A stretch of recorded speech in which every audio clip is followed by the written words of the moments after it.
Welcome to our channel. Dialah sosok bapak astronomi modern yang mengilhami ilmuwan setelahnya. Nicolaus Copernicus, ilmuwan yang telah memberikan perubahan signifikan berupa revolusi sains pada zamannya. Apa yang sebenarnya yang telah Copernicus lakukan dalam perkembangan ilmu sains? Simak ulasan data fakta berikut ini.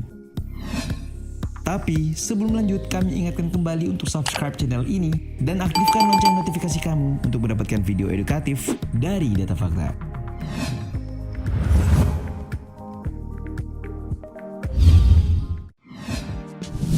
Masa muda dalam pendidikan. Nicolaus Copernicus lahir di Torun, Kerajaan Polandia pada 19 Februari 1473 dan ia merupakan putra bungsu dari pasangan Mikołaj dan Barbara von Zerrold. Setelah ayahnya meninggal, ia diadopsi pamannya dan diberi pendidikan memadai. Melansir Kompas.com, pamannya mengirim Copernicus untuk belajar di sekolah Saint John di Torun, di mana sang paman adalah kepala sekolahnya. Setelah itu, ia dimasukkan ke sekolah katedral di Włocławek, sebuah sekolah yang mempersiapkan muridnya masuk ke Universitas Krakow. Tahun 1492, ia dimasukkan berkuliah di jurusan seni Fakultas Astronomi dan Matematika. Disinilah ia memperkuat dasar ilmu di bidang matematika, astronomi, dan juga memahami konsep filsafat Aristoteles.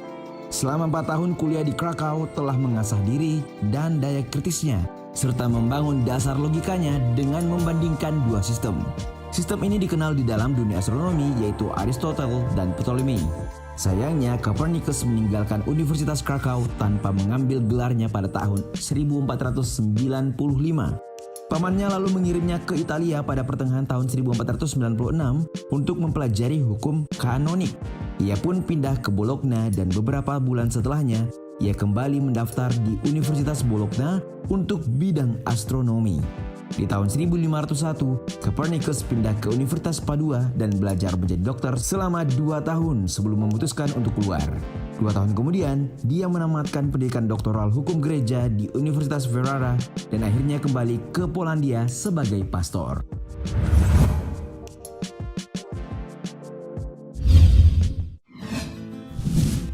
Fase pencarian.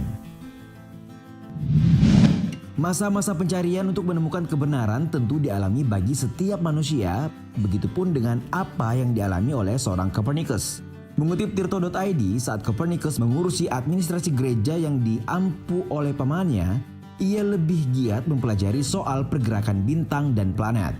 Memasuki tahun 1508, ia sangat memuji pergerakan matahari, bulan, dan planet-planet lewat sebuah puisi.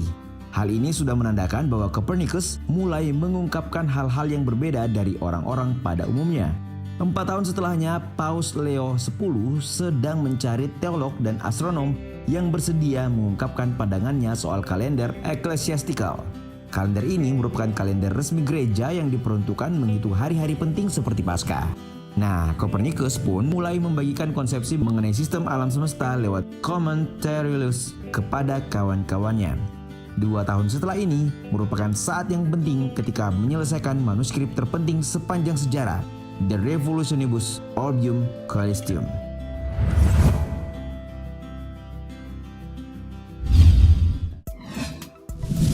Terinspirasi ilmuwan Arab. Terbitnya manuskrip De Revolutionibus membuat orang-orang gempar. Disinilah Copernicus menyatakan pemikirannya bahwa matahari adalah pusat alam semesta dan setiap planet lainnya termasuk bumi mengelilingi matahari dalam orbit lingkaran. Perlu teman-teman ketahui bahwa Copernicus memanfaatkan atau terinspirasi dari hasil observasi ilmuwan-ilmuwan Arab. Menurut Kokowski dalam Copernicus Arabic Science and the Scientific Revolutions yang dimuat dalam buku Asia, Europe, and the Emergence of Modern Science, Knowledge Crossing Boundaries, Copernicus telah menggunakan hasil observasi Tabit Ibnu Qurra al-Harani, Muhammad Ibnu Jabir al-Battani, Abu Ishaq Ibrahim Ibnu Yahya al-Zorqali, dan Nuruddin al-Batruji. Salah satu acuan yang paling penting yang digunakan adalah teknik geometris Tusi-Couple yang telah dikembangkan oleh Nasiruddin al-Tusi. Secara tidak langsung, Copernicus menyetujui kritik-kritik yang disampaikan ilmuwan muslim seperti Ibnu al-Haytham dan Ibnu Rushd mengenai konsep alam semesta versi Ptolemus. Namun De Revolutionibus merupakan buku yang terlalu rumit dan selama beberapa dekade hanya bisa dibaca oleh orang-orang yang bergelut dalam astronomi dan matematika.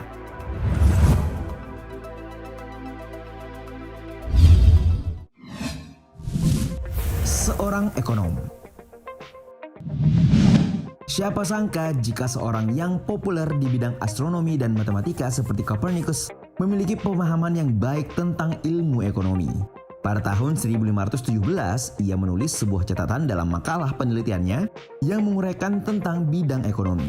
Ia menganalisis tentang bagaimana Raja Polandia dapat menyederhanakan banyak mata uang negara, terutama yang berhubungan dengan kekurangan beberapa mata uang tersebut. Ide-idenya menguraikan tentang penawaran, permintaan, inflasi, dan penetapan harga pemerintah telah memengaruhi ekonomi seperti hukum Gresham. Hukum ini menyatakan uang kertas dibelanjakan lebih banyak sebagai mata uang. Karena jika suatu negara memiliki kedua uang kertas dan koin yang sama jumlahnya, nilai logam dalam koin lebih tinggi dari nilai kapas dan linen dalam uang kertas. Serta teori kuantitas uang, gagasan yang menyatakan bahwa jumlah uang yang beredar sebanding dengan harga barang. Jika semakin tinggi jumlah uang, maka harga barang pun akan naik secara proporsional. Meskipun ahli dalam beberapa bidang seperti ekonomi, poliglot, penerjemah, diplomat, namun sayangnya ia tak mendapatkan gelar akademik untuk bidang-bidang tersebut.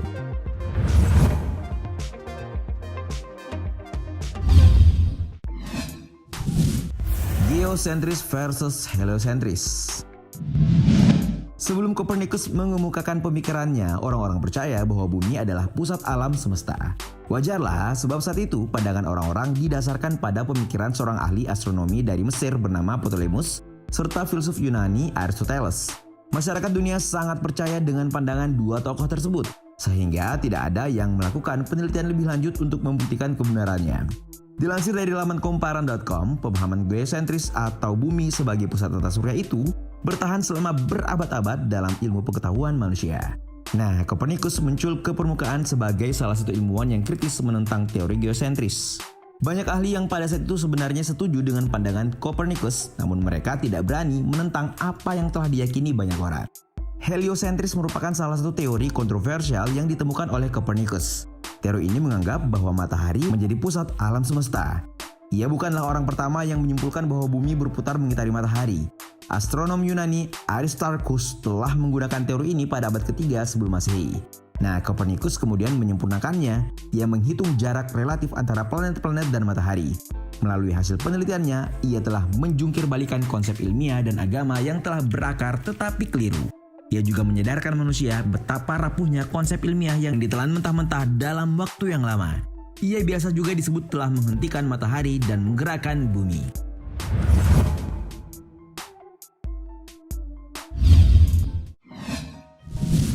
Menjadi musuh gereja. Karena keberaniannya dalam mencetuskan teori heliocentris pada masa itu, Copernicus tentunya harus siap-siap menanggung risikonya. Melansir Kompas.com, teori yang dikemukakan oleh Copernicus telah bertentangan dengan keyakinan gereja Katolik yang percaya bahwa bumi adalah pusat alam semesta.